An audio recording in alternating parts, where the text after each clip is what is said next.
Hello and welcome to the show. I'm your host, Leanne Hughes. I'm here to help you design fast, deliver strong without the stress. I'm recording a first-time facilitator podcast episode and also recording this for the YouTube channel. Just sharing about a big week that's occurred in Brisbane, really sort of fun week.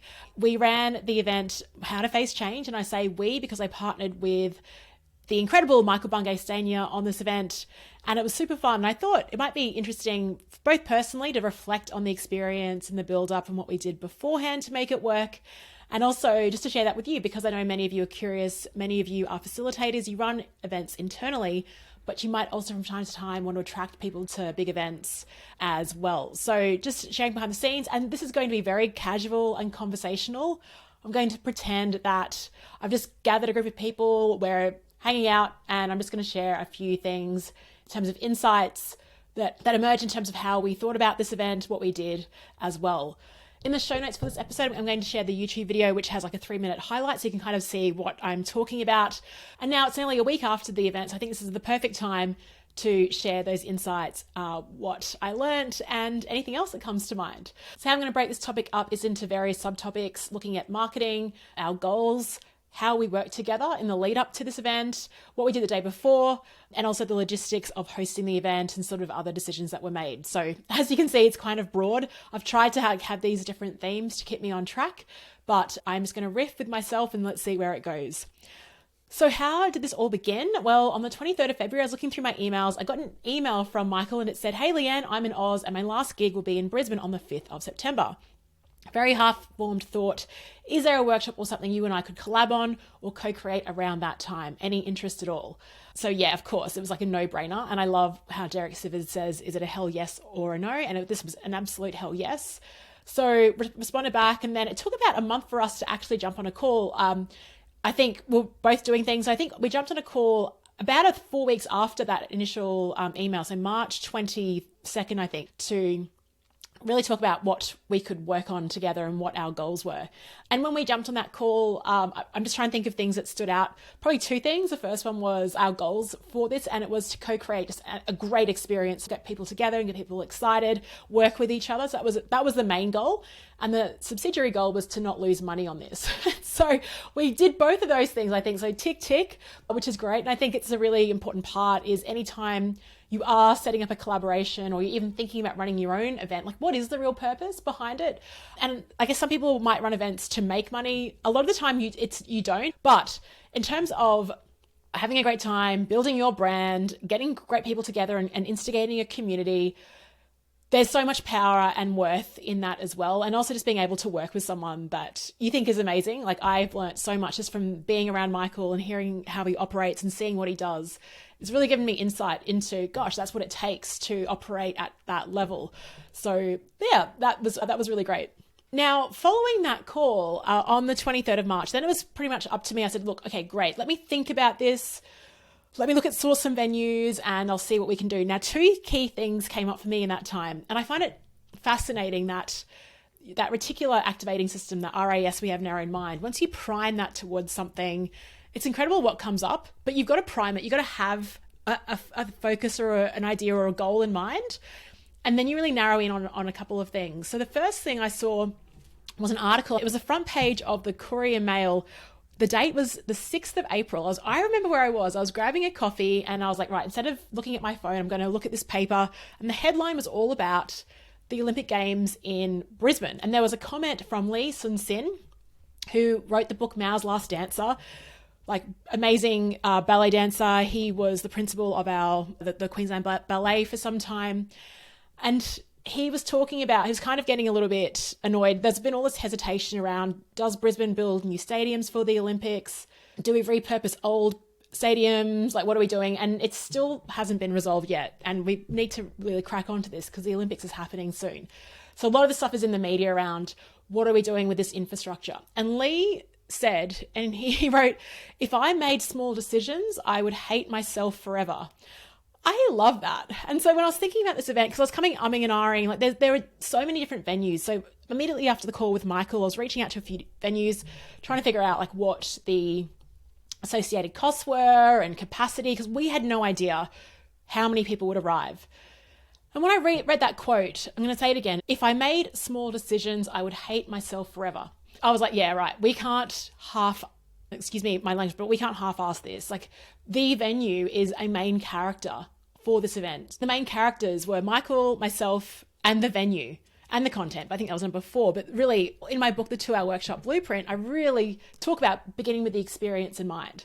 And so we had to get the best venue out there, and it was Lena Rooftop Bar, which is where we held it. And, think about the variables. It was spring in Brisbane, typically beautiful weather that time of month, the afternoon sesh.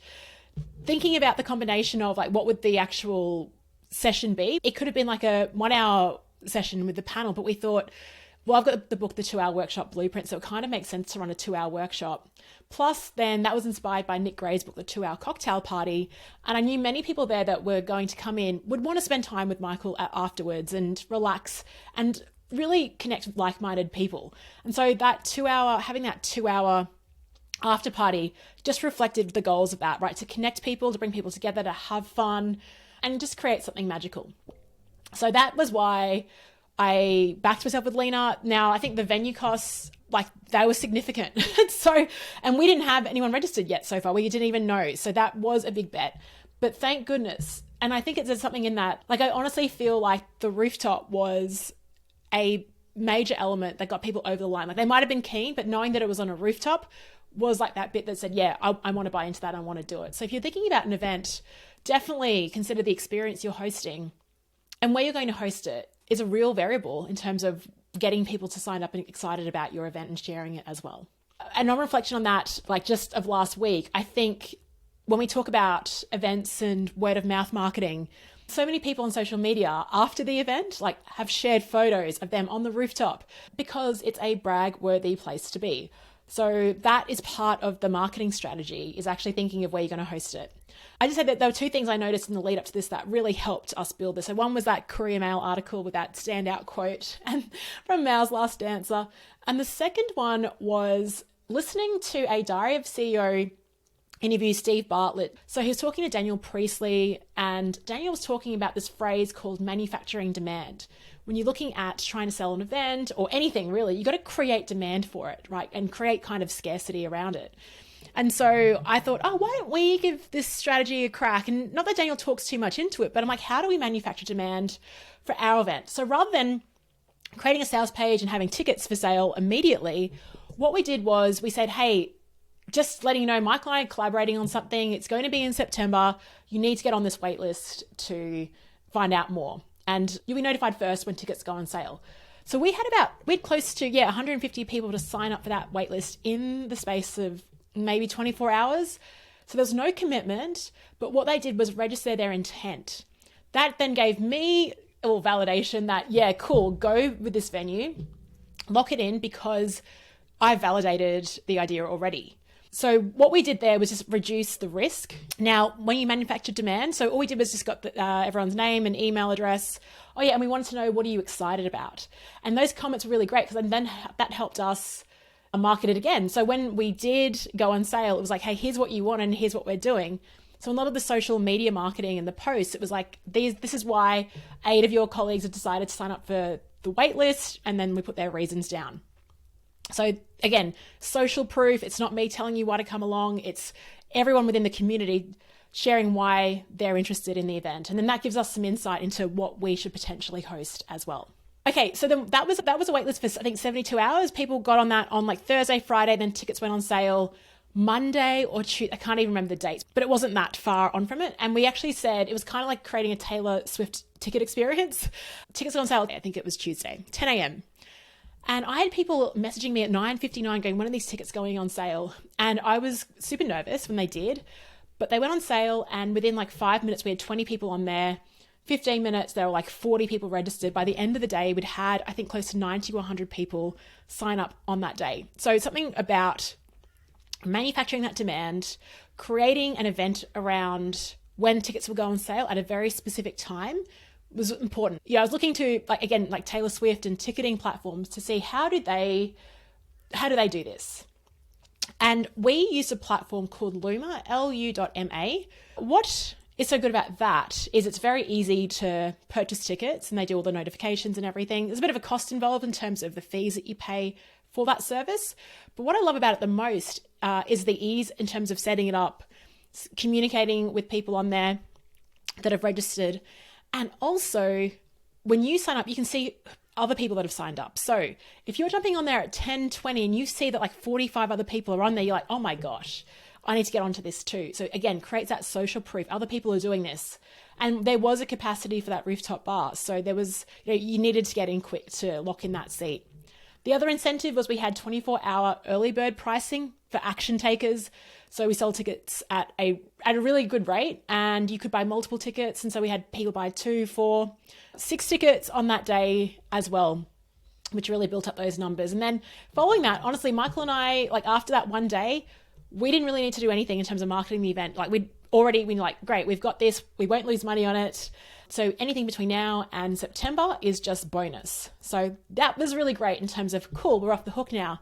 I think we sold all those tickets, 4 or 5 months in advance of the event. So it's a nice feeling to have that you can relax into that. Of course, Michael was a big draw card as well. Like I'm curious if a similar approach will work if I ever do an event on my own. I've got a few coming up. I've got a Vegas event, a small group mastermind, a Get to the Point with Sally Prosser in Brisbane, and then also running a very intimate, we've got 7 spots left for a red carpet camp out at a beautiful property 90 minutes from Brisbane. Got our own private chef. It's going to be sort of mastermind, and we're running a few workshops and also doing one-on-one coaching as part of that, partnering with Steve D'Amedio. So link to that is all in the show notes. But I don't think every time I run an event, I'm going to just do the same approach in terms of manufacturing demand. I think it's important to just try different things. And, there's some strategies can work for certain events. So I'm still trying to figure it out, and very happy to share on this podcast what's working and what isn't. Okay, so I think marketing is a really important part. It's probably the most important part if you're running an event. Michael and I didn't think about the content in terms of much later, but the sales page was quite important. And what I love about Michael's Zone of Genius is his way with words. I think we had something around it. It wasn't how to face change. It was how to unlock change or unlocking change. And I remember him going into his Google Doc and he just wrote how to face change. Really bold. That's a really bold phrase. How to face it on. And moving the language from passive to active language as well. So again, if you're writing a sales page, using active language is really important. So our goals, like I said before, was to have fun together, collaborate together, see how this partnership will work, don't lose money, create a great experience for everyone there, an outstanding experience, an 11 out of 10 experience. A personal goal for me was to not let MBS down and to get him the audience that he deserves. So that was my personal driver. And also it's a bit of pressure on me because I run a podcast around facilitation, and also I kick off in the early episodes of this podcast. My tagline for this show was how to create unpredictable workshop experiences that predictably work. So there's always pressure looming over me when people, because I think half the reason people come to my events or do things with me maybe isn't even for the content, but it's like, how does Leanne tackle this? How does she attack it? So I'm very aware of that. And that's fine with me because I am all about the process and reversing assumptions, questioning what I'm doing, questioning what existing methodologies are out there, and then disrupting myself and disrupting what I do all the time. But it does create that, I can't rest my laurels, which is great. You're keeping me sharp. So thank you for doing that. And that's why it had to be, rooftop bar, get some meet and greet time, have a photo booth at the event, all that type of stuff. And of course we had to, I see a lot of what I do just as being a media house, I'm a media house of one. And so capturing that through video and photos and everything else, all the media from that event, we had to do. So that's where a lot of revenue went into sort of that stuff as well. As I'm recording this, what I'm finding fascinating is that I've spent a bulk of this episode talking about the marketing of it and the goals behind it, and not too much on the content. The content is important, but the content isn't everything. I think that's a lot of people when they're creating their events or webinars are so focused on the content, the ROI and the outcomes, but there's so much more. Well, some really important things that can actually attract someone to buy into that. And Alan Weiss says people buy on emotion, but they justify with logic. So you absolutely do need both. But where Michael and I spent a lot of our time was really about the experience, how we're going to work together. And then in the lead up to this, it was only maybe, I'd say 2 months out where we started the Google Doc and the process. So we had a question during our session, and it was how did you two collaborate together? I think there's 2 parts to it. There's the the process of collaboration, and then there's like, what are you actually doing, like the logistics of it. Because Michael and I are in 2 different time zones, he kicked off. So we talked about change because he's working on a very exciting change thing. I don't know how much I can share, so I'm going to keep it pretty high level. An exciting way at looking at individual and organizational change to make it stick, to make it last. And there were 4 different quadrants related to that. And we're thinking, okay, with the people there, maybe only a quarter of them are interested in organizational change, but everyone is interested in individual change. So we decided to focus on individual change and at a hard change level. How do you create more agency for yourself and others, which is related to upgrading your own operating system, a new identity for yourself. So we focused in on that. So that was a big decision we had to make, is like, which quadrant do we focus in on? 2 hours really isn't enough time. How do we share that load too?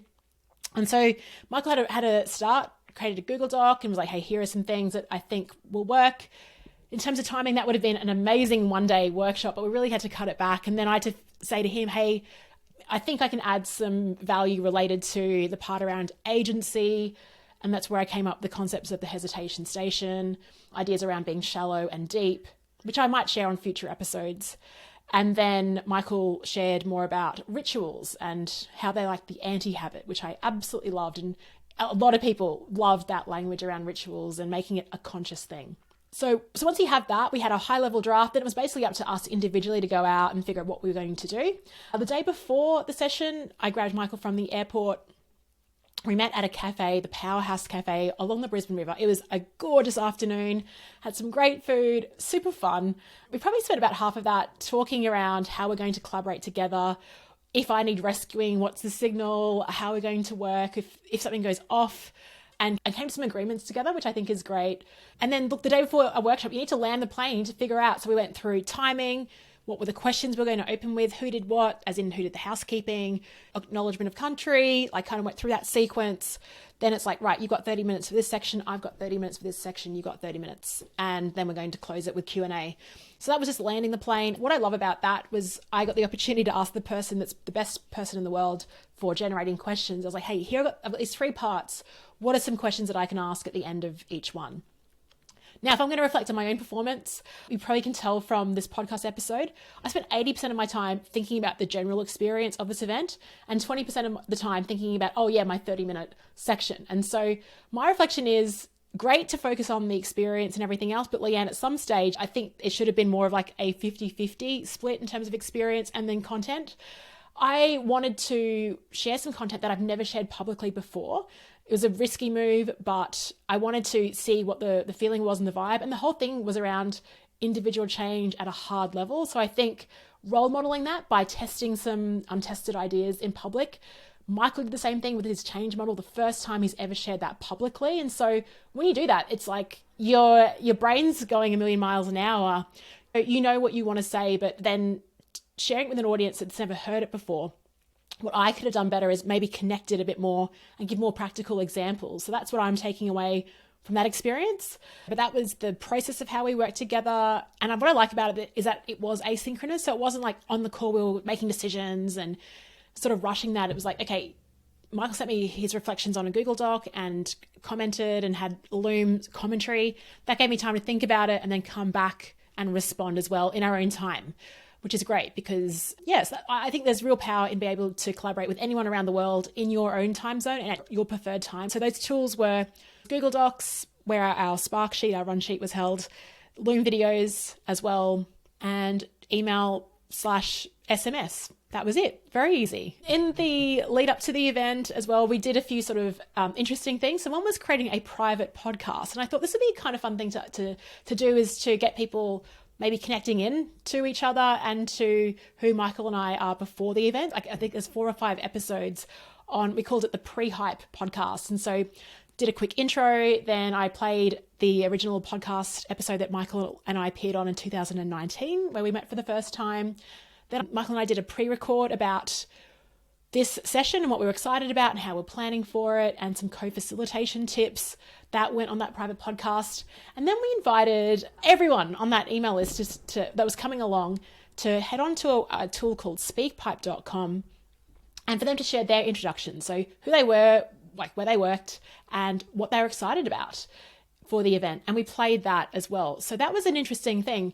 Was it successful? We had, like, I think for each episode, there were about 20 or 30 downloads. I don't know how many people listened, but did we create an experience where during that afternoon, everyone felt safe and comfortable to approach each other and talk to each other? Yes.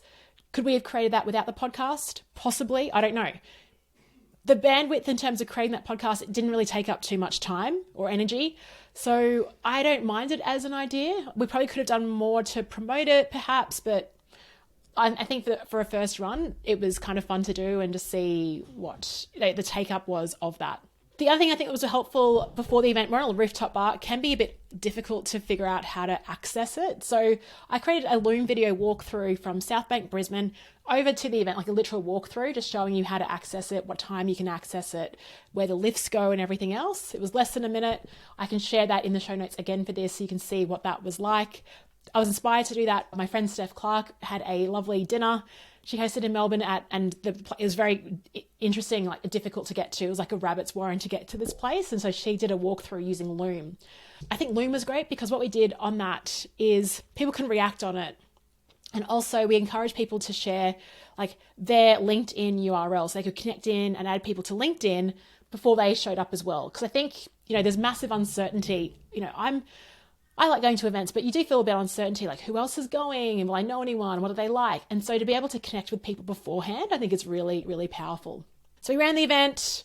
It kind of felt like, wow, it was like, it went really quickly, all this hype, really enjoyed it, had great conversations, could have chatted to everyone, anyone individual there for 2 hours. And so the hardest part is spreading your time between everyone and also like managing the event as well and overseeing things.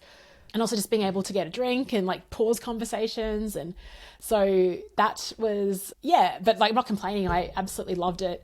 And then the next day or two was just absolutely smashed on LinkedIn notifications, like all of the beautiful posts coming in, the great photos. I was overwhelmed and also so happy just to see what everyone took away from that. So thank you so much for posting. Thank you for coming along and backing this idea. Thank you for being so wonderful on the day. Thank you for sharing the love on social media as well. It was like a LinkedIn takeover party. But I had someone message me and say, I'm so sad that I missed out on the event that broke Brisbane on Tuesday afternoon. I love that. It was a nice compliment. In terms of following up the event, so the best thing about it was our videographer edited that video super fast. The photographer got the images in within 36 hours. So I crafted a show notes page on my website, just with a link with the video, the photos that we got from the photo booth, the photographer, and photos that I woke up to on my phone. And also shared a couple of YouTube videos, and I can't remember what else. But that was just a nice sort of way to wrap it up and just share an email to everyone that came along and said, hey, thanks so much for coming. And here are the assets from the day if you'd like to use them too.